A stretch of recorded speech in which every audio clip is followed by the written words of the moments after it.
कि माननीय मंत्री जी आपके पैर डगमगाने न।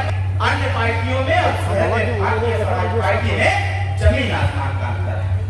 स्वयं भारतीय समाज पार्टी जो ठान लेती है वो करके दिखाती है, और जो नहीं ठानती है उसे डेफिनेटली करके दिखाती है।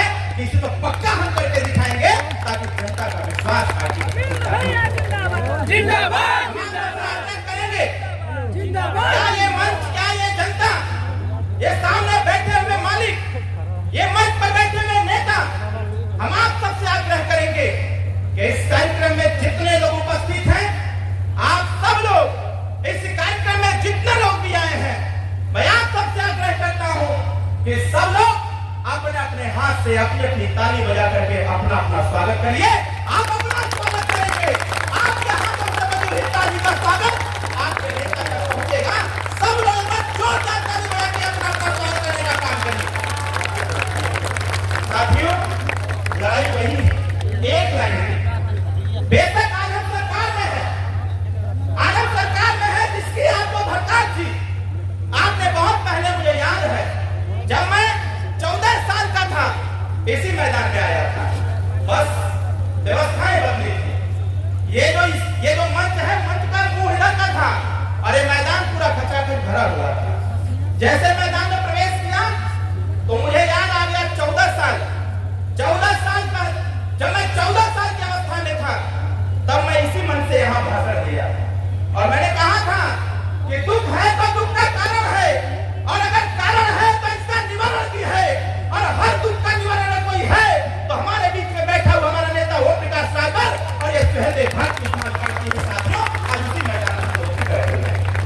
हमने कहा था आपसे, और लड़ाई भी इसी बात की थी कि इस देश में अगर हम लोग हैं तो हमारा हिस्सा मिलना चाहिए। भारतीय संविधान भी कहता है, जब इस देश को आजाद कराया लोगों ने, जब इस देश में 1950 का संविधान लागू हुआ, संविधान ने फंडामेंटल राइट दिया, मूलभूत अधिकार दिया कि इस देश में रहने वाले जितने भी गरीब तबके के लोग होंगे उनको इस देश में जीवन यापन करने के लिए उनको रोटी, कपड़ा, मकान, शिक्षा और दवाई मिलना चाहिए। साथियों, लड़ाई इसे बात की थी कि सबसे पहले मुझे राशन मिले, उसके बाद दवाई मिले, उसके बाद मकान मिले, हमारे बच्चों को शिक्षा मिले, हमारे बेरोजगार नौजवानों को रोजगार मिले। और मेरा मानना यह है साथियों कि 21.5 साल का संघर्ष जो पहले भारतीय समाज पार्टी ने किया, आप सबके सहयोग से आपने पूरी ताकत दिया और हमारे नेता ने संघर्ष किया, हमारे नेताओं और कार्यकर्ताओं ने संघर्ष किया, गांव-गांव में सदस्यता अभियान चलाया, हमारे नौजवान साथियों ने सोशल मीडिया का प्रयोग किया, हमारी महिलाओं ने गांव में पंचायत चालू किया, हमारे बुजुर्गों ने पूरी ताकत लगा करके रैली और सभा में जाकर के नेताजी के हाथों को मजबूत किया। और उसका परिणाम क्या निकला साथियों? उसका परिणाम निकला कि माननीय नेताजी कहा करते थे, अपनी सरकार बनने दो, सरकार में शामिल होने दो। आज की जो गांव की दबी हुई आवाज है, उस आवाज को सदन के पटल पर रखा जाएगा और सरकार से कह करके आपको व्यवस्थित करने का प्रयास किया जाएगा। साथियों, सौभाग्य देखिए कितना अच्छा है, गांव से संबंधित कोई समस्या हो, हर समस्या के समाधान के लिए आपका नेता ओम प्रकाश रावत इस सरकार में कैबिनेट मंत्री बनकर के आपकी समस्या का समाधान करने के लिए तत्पर और तैयार है। साथियों, मैं आपसे आग्रह करूंगा, किसी के बहकाव में आने की आवश्यकता नहीं है।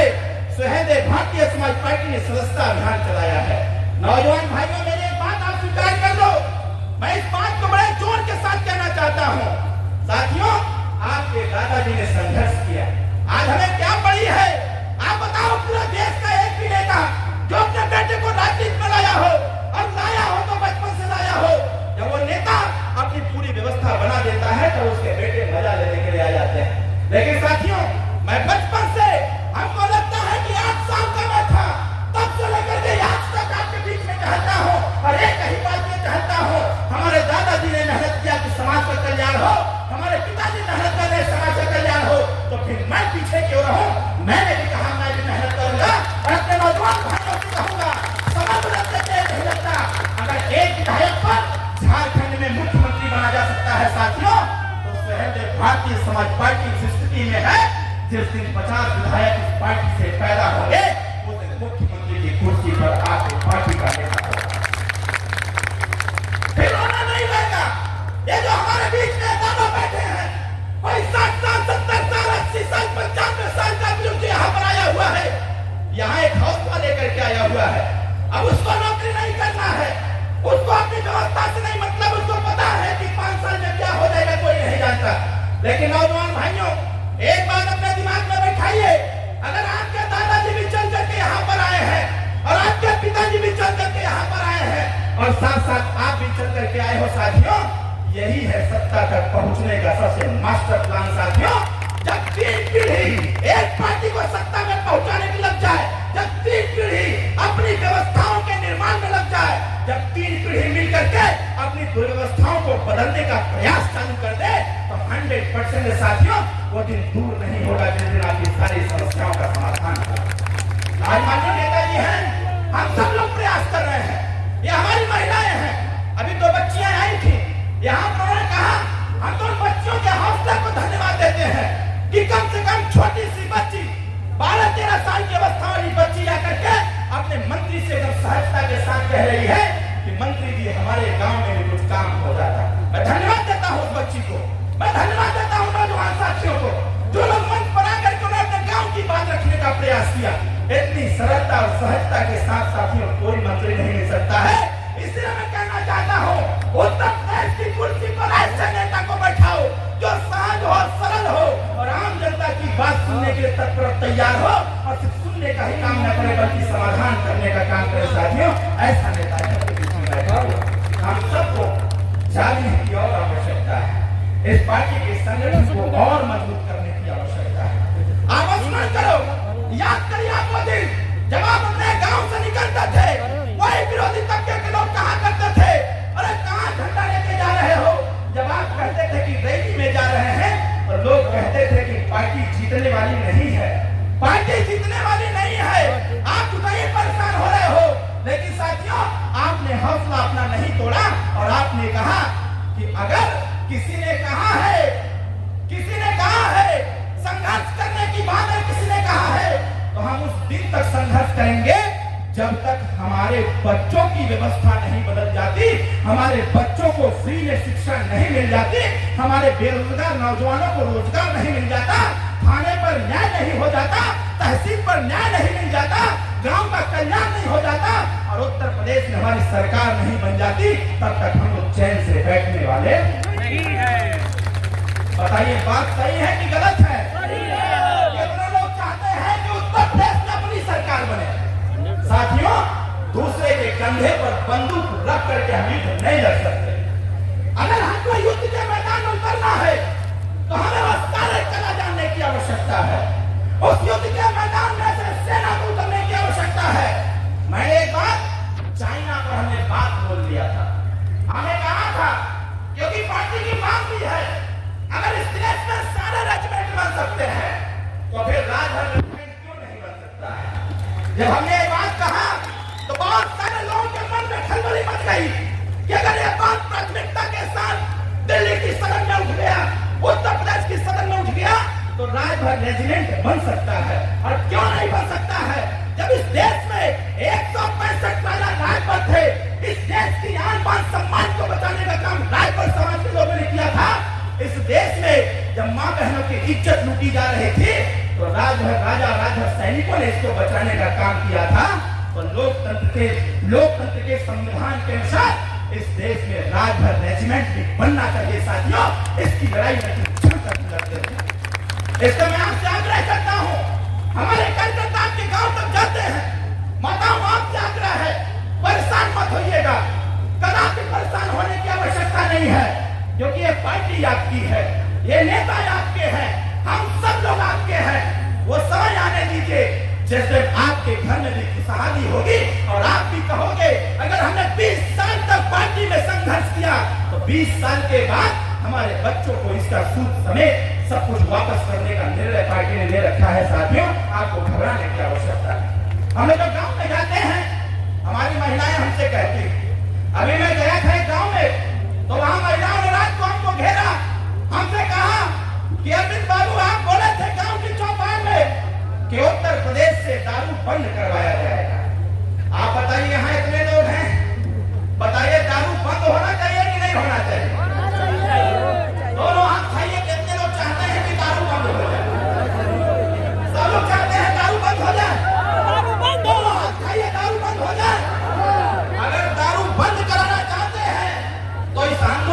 और ताकत छोड़ने की आवश्यकता है। अगर आप चाहते हैं कक्षा 1 से लेकर के MA तक आपका बेटा और बेटी चाहे कितना पढ़ना चाहे उसकी सारी पढ़ाई सरकार कराने का काम करे। अगर आप चाहते हैं तो आपको संगठन को और मजबूत करना हो। नौजवान भाइयों, हमारे आपसे आग्रह है, माताओं आपसे आग्रह है, ये दारू बंद की बात क्यों कही जा रही है? क्योंकि एक साल में 23,000 करोड़ रुपया दारू में लगाया जाता है। 23,000 करोड़ रुपया दारू उत्पादन में लगाया जाता है। अगर गुजरात और बिहार में दारू बंद हो सकता है तो फिर उत्तर प्रदेश में दारू क्यों नहीं बंद हो सकता है? साथियों, इसी बात के लिए एक सम्मेलन रखा गया है। आप बताओ माताओं, दारू बंद होना चाहिए कि नहीं होना चाहिए? जब दारू बंद होगा,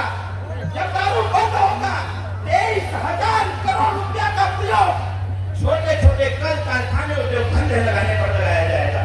जब दारू बंद होगा तो जिन बच्चियों की शादी में 25,000 रुपया दिया जाता है, उन बच्चियों की शादी में सरकारी अनुदान 2 लाख रुपया दिया जाएगा, तब गरीब बच्ची की शादी हो। आप बताओ, यहाँ इतने लोग हो, आप सब लोग यहाँ पर आए हैं, आप बताओ क्या 50,000 रुपया 25,000 रुपया में किसी बच्चे की शादी हो सकती है क्या? इसी बात की तो पीड़ा है, इसीलिए आपको यहाँ बुलाया गया है कि अगर 25,000 रुपए में गरीब बच्चे की शादी नहीं हो सकती है तो व्यवस्था बंद होनी चाहिए, या फिर सरकार ये तय करे कि दारू बंद करवा करके अब हर बच्ची की जिसकी शादी होगी सरकारी अनुदान के माध्यम से कम 5 लाख रुपया उस परिवार को दे करके बच्ची की शादी कराएंगे। तो उत्तर प्रदेश के पूर्वांचल में हमारे पूर्वांचल का नौजवान जाता है गुजरात महाराष्ट्र के काम करता है।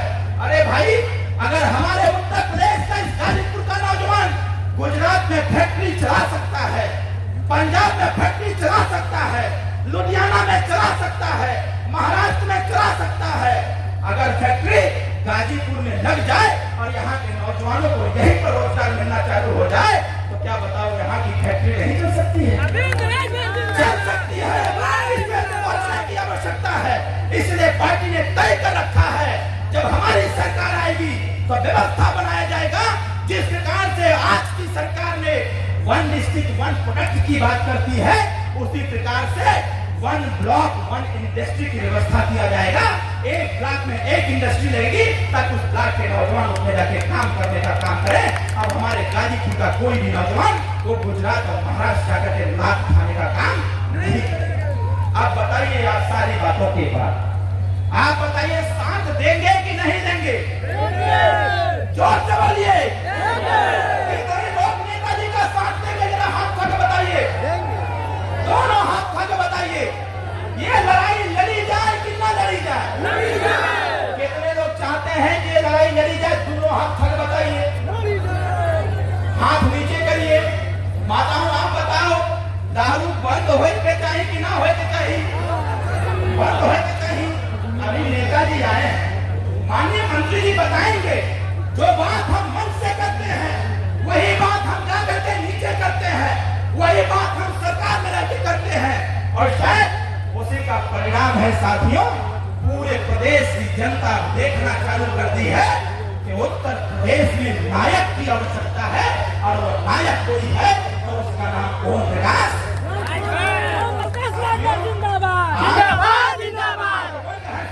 अच्छा लगाओ और लगा करके साथियों जब आप निकलेंगे तब कोई आपको भरवा नहीं कहेगा। अब लोग कहते हैं ये राजभर जी लोग जा रहे हैं, राजभर साहब लोग जा रहे हैं। आज तो ट्रेंडिंग हो गया है।